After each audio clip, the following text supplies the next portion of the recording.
Ressuscite, ô Dieu, et juge la terre, car tu hériteras de toutes les nations. Ressuscite, ô Dieu, et juge la terre, car tu hériteras de toutes les nations. Rassemblement de Dieu, au milieu de ces juges les dieux.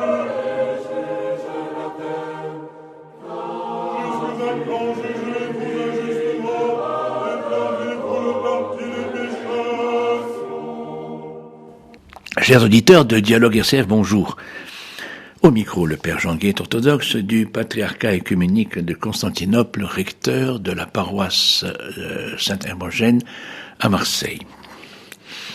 Chers auditeurs, la semaine dernière, donc, tout heureux de ce que nous célébrions cette année, Pâques et donc le Carême ensemble, j'ai un petit peu fait une erreur sur l'annonce en disant que voilà, nous étions ensemble dans la première semaine et que nous étions ensemble dans le premier dimanche. En fait, c'était déjà passé, une semaine était passée et c'est la semaine suivante donc que nous étions dans le premier dimanche de Carême, dimanche de l'orthodoxie. Et j'ai développé donc le thème de pourquoi l'orthodoxie. J'ai pas expliqué en définitive pourquoi justement c'était placé au premier dimanche de Carême dans l'Église orthodoxe. Donc la question, le thème, c'est la question de l'icône et comme étant ramené fondamentalement à la foi dogmatique chrétienne qui est celle de l'incarnation. Dieu s'est fait homme, donc il est rendu visible, et puisque en la personne du Christ, du Fils, et puisqu'il est devenu visible en la personne du Fils, on pouvait le représenter, et certains diront, au IXe siècle, non seulement on peut le représenter, mais on doit le représenter. Je ne veux pas revenir encore sur le fait que ça peut bousculer la sensibilité réformée, mais en tout cas, telle a été donc l'affirmation historique au VIIIe siècle, IXe siècle, en 843, les deux, d'ailleurs le concile de 787, la décision impériale de 843, et donc en définitive, c'est devenu un élément important, plus qu'important, central, à la fois de la théologie, de la spiritualité et de la vie liturgique dans l'Église orthodoxe. Vers la fin de l'émission, la dernière fois, je disais que elle était peu présente, l'icône en Occident, pour des raisons historiques. D'une part parce que sans doute les représentants de Rome étaient peu présents au concile de Nicée. Et la deuxième et plus importante, c'est qu'il y a une erreur de traduction du texte grec concernant la vénération de l'icône, qui a été traduit en latin par adoratio et non pas par vénération, ce qui a induit, ce qui est non seulement une erreur, mais qui a pu susciter, je veux dire, un rejet, un refus, et je dois dire à juste titre. Bon, maintenant les choses sont, j'espère, progressivement dépassées. Nous allons y revenir d'ailleurs tout de suite. Mais d'abord, pourquoi dans l'Église orthodoxe cet événement de la réaffirmation de la vénération de l'icône a été placé au premier dimanche de Carême?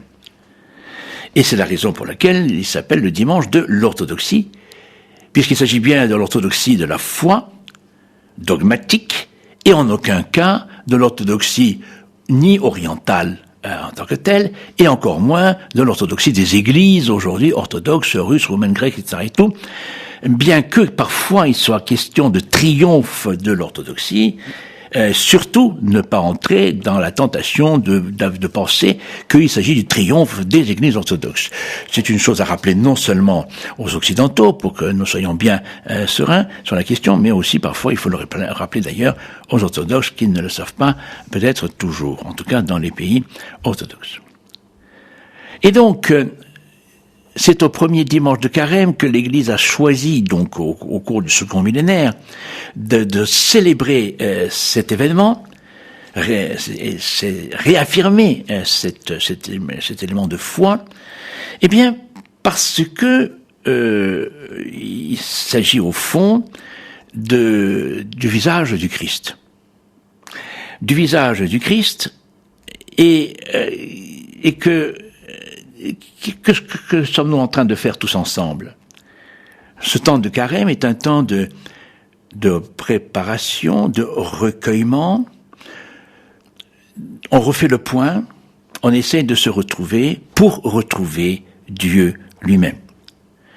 Je voudrais m'inspirer cette année du thème qui avait été retenu par l'Église pour la semaine de prière pour l'unité des chrétiens, et en particulier celui donc de l'épître de Paul aux Corinthiens. Laissez-vous vous réconcilier. Laissez-vous vous réconcilier avec Dieu. Se laisser réconcilier, c'est un processus. Et ce processus conduit, ou est supposé conduire, à la restauration en nous de l'image de Dieu. De restaurer l'image de Dieu en nous. En réalité, on peut appeler ça tout simplement le chemin de la sainteté, sans que cela soit accablant. Chemin de la sanctification. Bref, Dieu est venu dans le monde, tous les événements liés à la personne du Christ, tous, de la nativité jusqu'à l'ascension, et en définitive même jusqu'à la Pentecôte, puisque c'est le Christ qui va nous envoyer l'Esprit Saint de la part du Père, s'inscrit dans ce plan de rédemption qui est le plan de réconciliation. Dieu est venu nous réconcilier. Eh bien justement, il est venu nous réconcilier, et pour cela, il s'est fait homme, il est venu à nous, il est rentré dans l'histoire. Et il nous a permis de constater que nous avions son visage. Et ce n'est pas une magie. Ce n'est pas lui qui a voulu imiter. Tout simplement, il a confirmé que nous étions bien créés, selon le récit de la Genèse, que nous étions créés à l'image de Dieu. À l'image et à la ressemblance. Une ressemblance que nous avons ternie. Mais nous avons toujours gardé l'image. Et donc, c'est un support phénoménal que de nous dire, voilà, en effet, votre visage, c'est mon visage. Et par conséquent, si nous voulons entrer dans ce processus de réconciliation, de restauration de notre nature initiale telle que Dieu l'a voulu, eh bien, ce processus de restauration et donc de réconciliation suppose que l'on se mette devant le visage, devant l'icône du Christ. Et donc voilà la raison principale pour laquelle, en fin de compte, la conscience de l'Église orthodoxe, il faut parler de l'Église orthodoxe, c'est vrai, a choisi de consacrer le premier dimanche l'entrée dans le carême en revenant et en réaffirmant et en rappelant ce que représente l'icône et pourquoi est-elle possible, pourquoi est-elle quasiment nécessaire, pourquoi elle est un des supports de notre réconciliation et de notre proximité avec Dieu. Et donc, en Occident, les choses se sont passées différemment. Certes, nous avons des vitraux. Je ne reviens pas sur le principe des statues, car évidemment, elles ont une autre présence. La statue n'a pas la même présence que l'icône. La statue ne permet pas de représenter tout ce que permet de représenter l'icône. Notre sœur Elisabeth Herriard en parle, je crois, toutes les semaines suffisamment sur Radio Dialogue. Mais donc sans condamner ni sans mépriser les autres expressions possibles, l'icône spécifique, elle est quand même permet de... Vous savez, elle s'appelle en quelque sorte, c'est une fenêtre ouverte dans les deux sens, et que celui qui est représenté sur l'icône, le Christ, la Mère de Dieu, et par suite tous les saints, il y a une véritable présence avec laquelle nous pouvons, dialoguer. Nous pouvons avoir un contact en prière. Et alors, peu importe comment les choses sont passées historiquement, voilà que depuis Vatican II, il est évident qu'il y a une impulsion progressive qui est dans le sens de la possibilité, voire de la nécessité aussi, d'avoir une présence d'icônes chez soi, dans le monde catholique, dans les églises, et en particulier dans l'encyclique Lumen Gentium.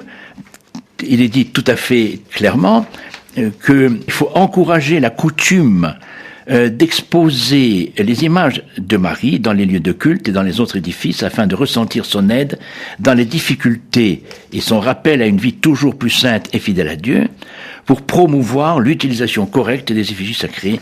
Le Concile de Nicée rappelle que, renvoie au Concile de Nicée, l'honneur rendu à l'image appartient en réalité à celui qui y est représenté.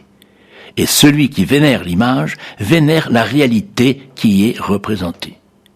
Il y a une influence incontestable de Jean-Paul II qui avait une relation toute particulière à Marie, mais le fondement même de l'icône et de la première, l'honneur rendu à l'image qui appartient en réalité à celui qui est représenté, concerne au premier chef, bien évidemment, le Christ. Mais, encore une fois, à partir du Christ, car c'est lui, Dieu qui s'est incarné, à partir de lui, tous ceux qui sont associés en quelque sorte à son plan de salut peuvent être représentés aussi. Et bien évidemment, Marie, la mère de Dieu, la Théotokos.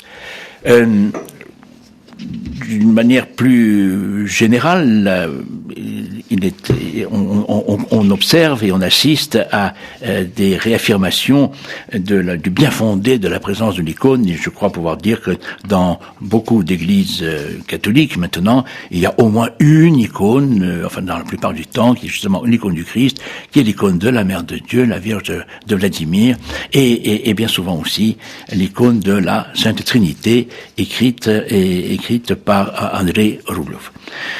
Voilà, c'était un rappel, j'allais dire, d'accompagnement à notre démarche commune dans ce temps de carême pascal que je voulais repartager avec vous, chers auditeurs. Et donc, pour l'instant, bonne fin de journée et à la semaine prochaine.